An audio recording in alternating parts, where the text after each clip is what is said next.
Hi guys, welcome back to my YouTube channel. എല്ലാവരും സുഖമായിട്ടിരിക്കുന്നു വിശ്വസിക്കുന്നു. ഞാനും സുഖമായിട്ടിരിക്കുന്നു. അപ്പോൾ നിങ്ങളെല്ലാവരും നമ്മുടെ നിമ ആൻഡ് രാഹുലിൻ്റെ ഇഷ്യൂ അറിഞ്ഞിട്ടുണ്ടാവുമെന്ന് എനിക്കറിയാം. നമ്മളെല്ലാവരും ഡിസ്കസ് ചെയ്യുന്ന ഒരു കാര്യമാണ് നിമ ആൻഡ് രാഹുലിൻ്റെ ഇഷ്യൂ. അപ്പം ഞാൻ ഇന്നലെയാണ് രാഹുലിൻ്റെ ആ ഒരു ലൈവ് കാണാനിടയായത്. രാഹുൽ ആ ലൈവിൽ പറഞ്ഞ കുറച്ച് കാര്യങ്ങൾ എനിക്ക് കുറച്ച് ഇൻട്രസ്റ്റിംഗ് ആയിട്ട് തോന്നി. അതുകൊണ്ടാണ് ഞാൻ ഈ വീഡിയോ ചെയ്യാമെന്ന് വിചാരിച്ചത്. അപ്പോൾ രാഹുൽ വന്നിട്ട് ആദ്യം തന്നെ അവരുടെ പാരൻസിൻ്റെ അടുത്ത് സോറി പറയുന്നുണ്ട്.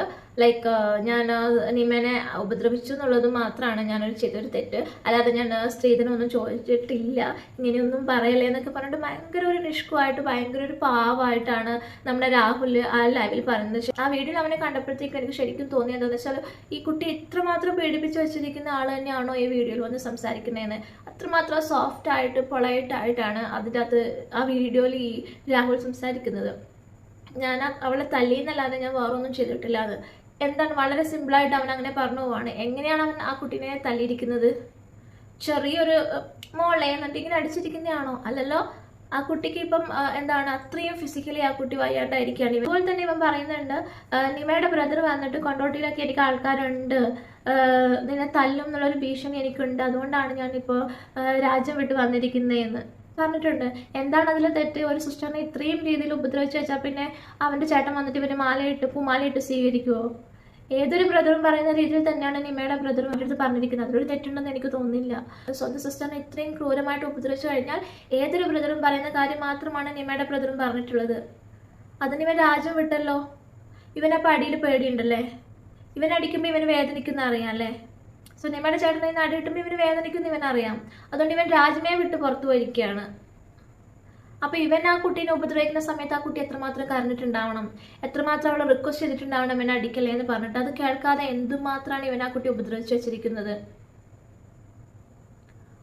അപ്പോൾ ആ കുട്ടീനെ എന്താണ് വല്ല കല്ലുകൊണ്ടോ അല്ലെങ്കിൽ വല്ല ഇരുമ്പുകൊണ്ടോ എങ്ങനെ ഉണ്ടാക്കിയതാണ്? ഇവൻ ഇങ്ങനെ ഇത്രമാത്രം ഉപദ്രവിക്കുമ്പോൾ ഒരു വേദനയില്ലാതെ അങ്ങനെ നിൽക്കാനായിട്ട് ആ കുട്ടി എന്താണ് വല്ല ഇരുമ്പോ കല്ലോ ആണോ? സോ ഇവൻ അടിപേടിച്ച് ഇവന്റെ സ്വയം രക്ഷപ്പെട്ടെങ്കിൽ ഇവൻ ഈ രാജ്യത്ത് നിന്ന് മറ്റു രാജ്യത്തേക്ക് രക്ഷപ്പെട്ടിട്ടുണ്ട്. എൻ്റെ അടുത്ത് നോട് രക്ഷപ്പെടാൻ ശ്രമിച്ചപ്പോൾ ഇവൻ പുറകെ പോയി ആ കുട്ടിയെ ബെൽറ്റ് വെച്ച് അടിക്കുകയായിരുന്നു എന്നാണ് ആ കുട്ടി പറഞ്ഞിരിക്കുന്നത്. അതുപോലെ തന്നെ ഇവൻ പറയുന്ന മറ്റൊരു കാര്യം എന്ന് പറയുന്നത്, ഇവനെ അറസ്റ്റ് ചെയ്ത് ഇവന്റെ വീട്ടിൽ നിന്ന് ഇവനെ അറസ്റ്റ് ചെയ്ത് പോകുമ്പോഴത്തേക്കും ഇവന്റെ അമ്മ നെഞ്ചു പൊട്ടി മരിക്കുന്നു. അപ്പോൾ കല്യാണം കഴിഞ്ഞ ഒരാഴ്ചക്കുള്ളിൽ ഇത്രമാത്രം ഉപദ്രവിച്ച് വെച്ചിരിക്കുന്ന ആ മോളുടെ അമ്മയും അച്ഛനൊക്കെ കാണുമ്പോൾ അവർ നെഞ്ചു പൊട്ടി മരിക്കില്ലേ? അവർക്ക് എന്താ ഭയങ്കര ഹാപ്പിനെസ് ആണോ? എൻ്റെ മോൾക്ക് നല്ല അടി കിട്ടിയിട്ടുണ്ട്, വാ സൂപ്പർ, അങ്ങനെ വിചാരിക്കുമോ ആ കുട്ടിയുടെ അമ്മ? ആ കുട്ടിയുടെ പേരൻസ് അങ്ങനെ വിചാരിക്കുമോ? ആ കുട്ടിയുടെ അമ്മയ്ക്ക് നെഞ്ചൊന്നും പൊട്ടൂലേ ഇങ്ങനെ ഒരു കോലത്തിൽ കാണുമ്പോഴത്തേക്കും? അവരവിടെ വന്നപ്പോഴത്തേനും മോളെ കണ്ടപ്പോൾ മനസ്സിലായില്ല എന്നാണ് അവർ പറഞ്ഞത്. ആ മോളെ മനസ്സിലാകാൻ പറ്റാത്ത അത്രയും രീതിയിലാണ് ഇവൻ ഉപദ്രവിച്ച് വെച്ചിട്ടുണ്ടായിരുന്നത്. അപ്പം ആ പേരൻസിന് എത്രമാത്രം വേദന ഉണ്ടായിരിക്കും? ആ കുട്ടിക്ക് ഇപ്പോഴും ബ്രഷ് ചെയ്യാൻ പറ്റുന്നില്ല, ഫുഡ് കഴിക്കാൻ പറ്റുന്നില്ല, ഹെഡ് ഏക്ക്, ഇതൊക്കെ ഉണ്ട് ഇപ്പോഴും ആ കുട്ടി ഫേസ് ചെയ്തുകൊണ്ടിരിക്കുകയാണ്. ഇതൊക്കെ കണ്ടുകൊണ്ടിരിക്കുന്ന അച്ഛനും അമ്മയും ഇപ്പോഴും വേദനിച്ചുകൊണ്ടിരിക്കുകയാണ്. അപ്പൊ അവരെ വേദനയ്ക്ക് ഒരു വാല്യൂ ഇല്ലേ? ഇവന്റെ അച്ഛനമ്മയ്ക്ക് മാത്രമാണോ ഈ വേദന? സോ അച്ഛനമ്മയും വേദനിക്കാതിരിക്കണമായിരുന്നെങ്കിൽ ആ അമ്മ നന്നായിട്ട് വളർത്തണമായിരുന്നു ഈ കുട്ടീനെ. രാഹുലിന്റെ അമ്മ അത്രയ്ക്ക് നന്നായിട്ട് വളർത്തണമായിരുന്നു രാഹുലിനെ. അല്ലാതെ റൂമിലേക്ക് വിളിച്ചു കൊണ്ടുപോയിട്ട് 1 മണിക്കൂർ ക്ലാസ് കൊടുക്കുകയല്ലായിരുന്നു വേണ്ടത് എങ്ങനെ മോളെ ഉപദ്രവിക്കണം എന്നുള്ളത്. അങ്ങനത്തെ ക്ലാസ് കൊടുക്കുമ്പോഴത്തേനും മോന്റെ ലൈഫ് ഇങ്ങനെ ആയിത്തീരുമെന്ന് എല്ലാ അമ്മായിമ്മമാരും അറിയണം.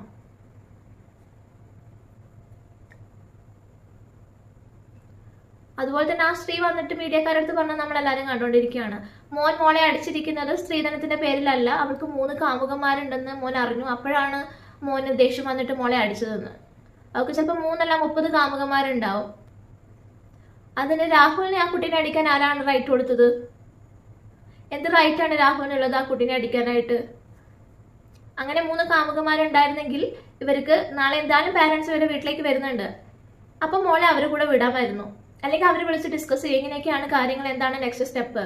ആ കുട്ടീനെ വേണമെങ്കിൽ അങ്ങോട്ട് ഒഴിവാക്കാമായിരുന്നു. അല്ലാതെ ഇത്രമാത്രം അടിച്ച് ഈ രൂപത്തിലാക്കി എടുക്കുകയല്ലായിരുന്നു വേണ്ടത്.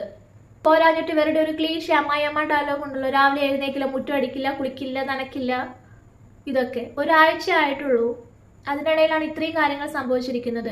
ഒരു കുട്ടി വേറൊരു വീട്ടിൽ നിന്നും ഇവിടെ വരുമ്പോഴത്തേനും ആ കുട്ടിയെ കംഫർട്ടായി വെക്കേണ്ടത് ആ വീട്ടുകാരാണ്.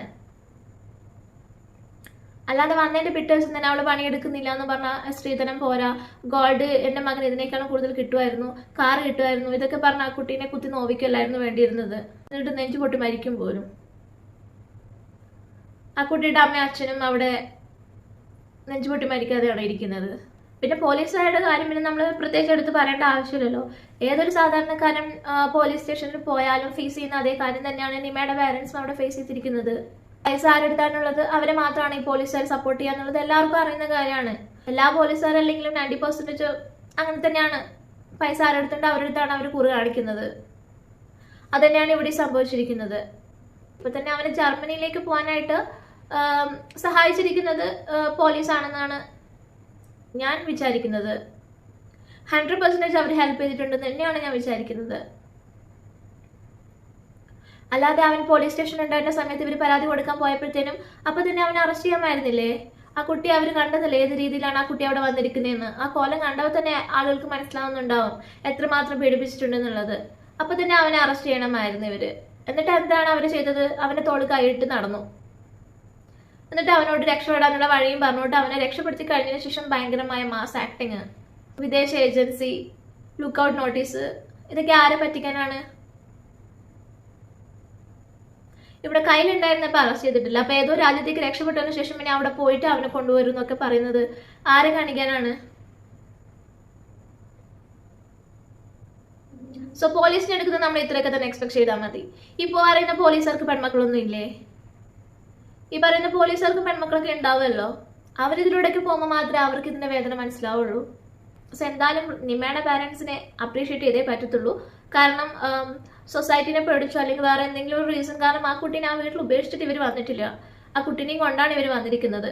സോ അതുകൊണ്ട് തന്നെ അവരങ്ങനെ ചെയ്തില്ലായിരുന്നെങ്കിൽ ഒരു പക്ഷെ നമ്മൾ അടുത്തൊരു വിസ്മയ ഉത്തരയൊക്കെ ആയി മാറേണ്ടിയിരുന്നു ഈ കുട്ടിയും. അവരങ്ങനെ ചെയ്യാത്തതുകൊണ്ട് അവരെ അപ്രീഷിയേറ്റ് ചെയ്തേ പറ്റത്തുള്ളൂ. പിന്നെ പെൺകുട്ടികളുടെ അടുത്ത് എനിക്ക് പറയാനുള്ളത്, പഠിക്കുക, സ്വന്തമായിട്ടൊരു ജോബ് നേടുക, അവനവൻ്റെ ആവശ്യത്തിന് മറ്റുള്ളവരുടെ മുന്നിൽ കൈനീട്ടാതെ ജീവിക്കാനുള്ള എന്തെങ്കിലും ഒരു ചെറിയ ജോബ് നിങ്ങൾ കണ്ടെത്തുക. നമുക്ക് ഇഷ്ടമുള്ളതൊക്കെ വാങ്ങിക്കാനും ഇഷ്ടമുള്ള ഫുഡ് കഴിക്കാനും ഇഷ്ടമുള്ളിടത്ത് യാത്ര പോകാനൊക്കെ നമുക്ക് കഴിയണം. അതുപോലെ തന്നെ പെണ്ണിന്റെ വീട്ടിൽ നിന്ന് കൊണ്ടുവരുന്ന ഗോൾഡും പണവും ഒക്കെ ചെക്കൻ്റെ വീട്ടുകാർക്ക് അവകാശപ്പെട്ടതാണെന്ന് പറയുന്നവരോട് പോയി വല്ല പണിയെടുത്ത് ഉണ്ടാക്കണോ എന്ന് മാത്രമേ എനിക്ക് പറയാനുള്ളൂ. അപ്പോൾ നമുക്ക് അടുത്ത വീഡിയോ കാണാം. അതുവരേക്കും ബൈ ബൈ.